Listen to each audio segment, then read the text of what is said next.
مسلمہ قذاب نے نبی کریم صلی اللہ علیہ وآلہ وسلم کو خط لکھا، میرے ساتھ ایک معاہدہ کر لیں جب تک آپ حیات ظاہری میں ہیں۔ آپ نبی ہیں، جب آپ کا وصال ہو جائے تو میں نبی، یا یہ معاہدہ کر لیں کہ آدھے عرب کے آپ نبی، آدھے عرب کا میں نبی، معاذ اللہ۔ اس کے خط پر نبی کریم صلی اللہ علیہ وآلہ وسلم نے جواب میں لکھا، میں تو اللہ کا رسول ہوں جبکہ تو کذاب ہے، جھوٹا ہے۔ نبی پاک صلی اللہ علیہ وآلہ وسلم نے خط میں کذاب لکھا تو فرمانے لگے، کون لے کے جائے گا یہ خط اس کذاب کے دربار میں؟ اب اس کے دربار میں جانا ہے، حالات بڑے خطرناک ہیں، اس کے آگے بھی بندے ہیں اور پیچھے بھی بندے ہیں، جان کا خطرہ بھی ہے۔ ایک صحابی تھے، چابڑی فروش، سر پر ٹوکرا رکھ کر مدینے کی گلیوں میں کھجوریں بیچتے تھے۔ 11-12 بچوں کے باپ تھے، جسمانی طور پر بھی کمزور تھے، کھجور کھا رہے تھے۔ فٹافٹ اٹھے، ہاتھ کھڑا کر کے کہا، حضور کسی اور کی ڈیوٹی نہ لگائیے گا، میں جاؤں گا۔ اب یہ الفاظ جلدی بازی میں کہے تو ان کے منہ سے کھجور کے ٹکڑے مجلس میں بیٹھے صحابہ کے چہروں پر گرے۔ ایک صحابہ کہنے لگے، اللہ کے بندے پہلے کھجور تو کھا لے، بڑی جلدی ہے تجھے بولنے کی۔ مسکرا کر کہنے لگے، اگر کھاتے کھاتے ڈیوٹی کسی اور کی لگ گئی تو کیا کروں گا، مجھے جلدی ہے، اللہ اکبر۔ حضور اکرم صلی اللہ علیہ وآلہ وسلم نے اپنا نیزہ دیا، گھوڑا دیا اور فرمایا، ذرا ڈٹ کے جانا اس کذاب کے گھر۔ وہ صحابی عقیدت سے نظریں جھکا کر کہنے لگا، محبوب خدا آپ فکر نہ کریں۔ صحابہ کہتے ہیں کہ وہ اس طرح نکلا جیسے کوئی جنرل نکلتا ہے، اس کا انداز ہی بدل گیا، اس کے طور طریقے بدل گئے، وہ یوں نکلے جیسے کوئی بڑا دلیر آدمی جاتا ہے۔ وہ صحابی مسلمہ قذاب کے دربار میں گئے، وہاں ایک شخص جو بعد میں مسلمان ہوا وہ بتلاتا ہے کہ وہ صحابی جن کا نام حضرت حبیب بن زید تھا، وہ وہاں دربار میں پہنچے تو اپنا نیزہ زور سے دربار میں گاڑ دیا۔ مسلمہ ٹھٹک کر کہتا ہے، کون ہو؟ آپ نے غراتے ہوئے فرمانے لگے، تجھے چہرہ دیکھ کے پتہ نہیں چلا کہ میں رسول اللہ صلی اللہ علیہ وآلہ وسلم کا نوکر ہوں؟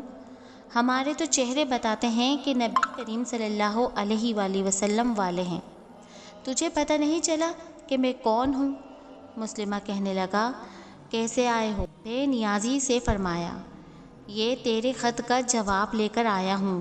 بادشاہوں کا طریقہ یہ تھا کہ وہ خط خود نہیں پڑھتے تھے، ساتھ بندہ کھڑا ہوتا تھا، وہ خط پڑھتا تھا تو مسلمہ نے خط اس کو دے دیا، پڑھو۔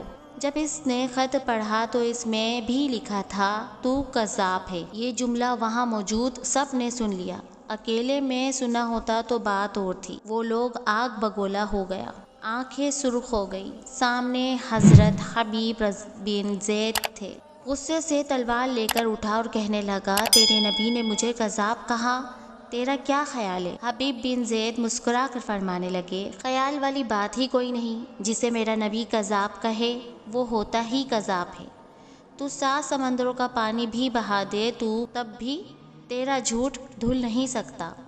مسلمہ غصے کی شدت سے کانپتے ہوئے کہنے لگا، تو پیچھے پلٹ کر دیکھ، سارے میرے سپاہی، میرے پہرے دار، تلواریں، نیزے، خنجر تیرے، سب تیرے پیچھے کھڑے میرے ماننے والے ہیں۔ حضرت حبیب بن زید رضی اللہ تعالیٰ عنہ فرمانے لگے، میرے 12 بچے ہیں، ان میں سے کچھ ایسے ہیں جو دودھ پیتے ہیں، کچھ ایسے ہیں جنہوں نے ابھی چلنا نہیں سیکھا۔ جب میں رسول اللہ صلی اللہ علیہ وآلہ وسلم کا پیغام لے کر نکلا تھا تو میں نے پلٹ کر بچے نہیں دیکھے، تو تیرے پہرے دار کیسے دیکھ لوں گا؟ جو جی میں آتا ہے کر۔ غلام محمد صلی اللہ علیہ وآلہ وسلم جان دینے سے نہیں ڈرتے۔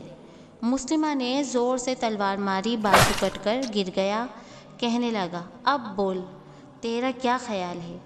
آپ فرمانے لگے، تو بڑا بے وقوف ہے، ہمیں آزماتا ہے، ہمیں تو بدر سے لے کر احد تک سب آزما چکے ہیں، تو ابھی بھی خیال پوچھتا ہے؟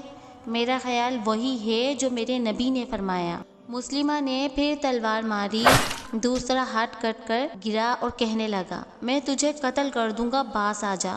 آپ فرمانے لگے، تو بڑا نادان ہے، ان کو ڈراتا ہے جو فجر کی نماز پڑھ کر پہلی دعا ہی شہادت کی مانگتے ہیں۔ جو کرنا ہے کر لے۔ مسلمہ قذاب نے تلوار گردن پر رکھی کہنے لگا، میں تیری گردن کاٹ دوں گا۔ حبیب بن زید فرمانے لگے، کاٹتا کیوں نہیں؟ روایت کرنے والا فرماتا ہے، مسلمہ کے ہاتھ کانپتے تھے، تلوار چلائی، گردن کٹ کر گر گئی۔ ادھر مدینے میں حضور صلی اللہ علیہ وآلہ وسلم کی آنکھوں میں آنسو آئے۔ صحابہ کرام رضی اللہ تعالیٰ عنہ نے پوچھا، یا رسول اللہ کیا ہوا؟ فرمایا، میرا حبیب شہید ہو گیا ہے اور رب کریم نے اس کے لیے جنت کے سارے دروازے کھول دیے ہیں۔